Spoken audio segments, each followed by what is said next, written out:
Saw Tom Cotton. We just have a little time with him. We got three things we want to talk about. Welcome back, Senator Cotton. Hey, good morning, Bill. It's good to be on with you again. Thank you, sir.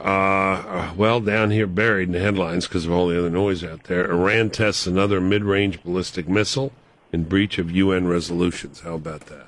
Well, that's typical of Iran's behavior since the Iran deal was announced in July, Bill.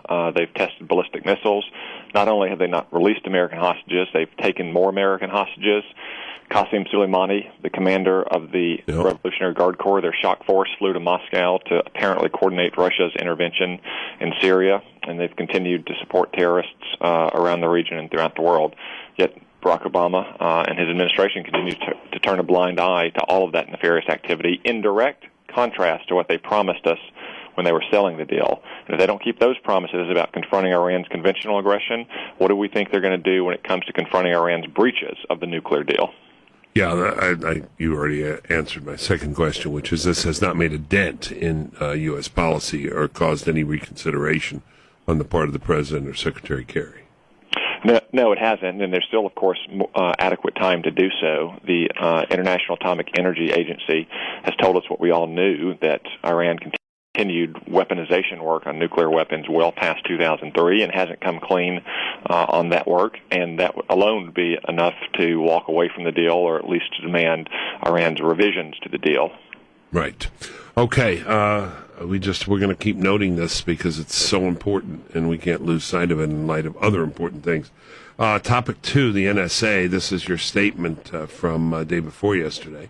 On Wednesday, 2 terrorists killed 14 innocent people and injured 21 in San Bernardino. The hours and days that follow an attack of this nature are critical to discovering its origins and thwarting other attacks, but the FBI has been forced to investigate this attack with one hand tied behind their back because our valuable NSA metadata program was shut down just days earlier. Tell us what the problem was here specifically. Sure, Bill. So the metadata program, it's important to understand, doesn't deal with the content of telephone calls. Right. No one was listening to Americans' phone calls. All they're collecting was the data about the call. So, for instance, I just called your radio show. It would have my number, your number, the time, the date, and the duration of the call. It would have that in billions and billions of rows, though. So that's the proverbial haystack. The needle in the haystack is once you have a lead on a terrorist, like the killers in California, or preferably you have a lead before the attack, and then you can search it and you can develop the kind of pattern analysis or the network of calls that person may be making to identify an attack before it happens or to an investigative attack in the immediate aftermath.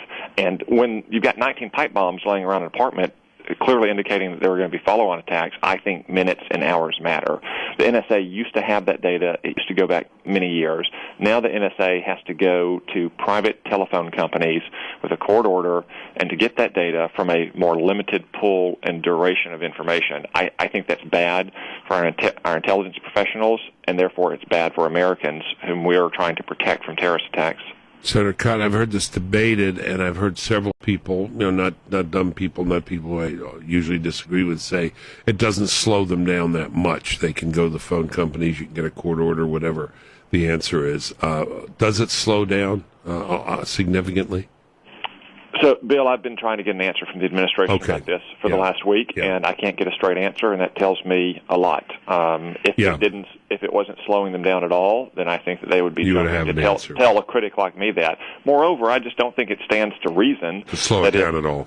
That if it's in third-party hands, and those third parties often have general counsels who are very reluctant to cooperate with the government, cooperate easily with the government, that it's not going to slow them down. The AP story that we are reading said they only got 2 years on phone records as opposed to 5 years with the NSA. I mean, you would want to go back more than 2 years with Farood and Malik, it seems. Exactly. That's another problem, Bill, with the current system is that the duration of data is much shorter. And as you say, there may be years' worth of plannings, especially if you're talking about people who've come into America to plan an attack far in the future. So the calls that they make going back several years might be very valuable, not only to investigating this attack, but also to identifying other terrorist cells inside the country and hopefully thwarting future attacks. Yeah, it's very interesting, Senator Cotton, just in casual conversations I've had. And I've been for this NSA program. A lot of people I know who haven't have said, well, what do they need all this for, and the haystacks and all that. Focus the question and say, would you like to have more information on Faroud and Malik's phone calls over the last 5 years? And the answer is emphatically yes from anybody you talk to, and that's the point. Let's go to the buzz of the day on the Donald Trump, and I think this is a very difficult issue. I see what people have said, but let's play that quickly. Claude, play that first cut of Trump, please, and then we'll get Senator Put out a statement today. We watched this, and it's impossible to watch this gross incompetence that I watched last night. And we put out a statement a little while ago, and these people are going crazy. They won't report it properly. Shall I read you the statement? Donald J. Trump is calling for, now listen, you got to listen to this one because this is pretty heavy stuff, and it's common sense, and we have to do it. Remember the poll numbers, 25%, 51%. Remember the poll numbers. Okay, so remember this. So listen. Donald J. Trump is calling for a total and complete shutdown of Muslims entering the United States. Okay. Until our country... outlandish, way out there, yes, but you heard the audience reaction. He's got a point, doesn't he, or not?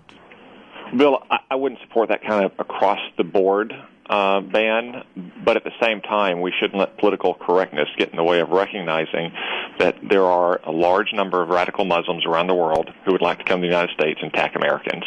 And that's why we should be focusing on the Syrian refugee program, the visa waiver program from countries with radicalized Muslims in Europe who can come here without a visa, and programs like the fiancé visa that let the woman in California come here.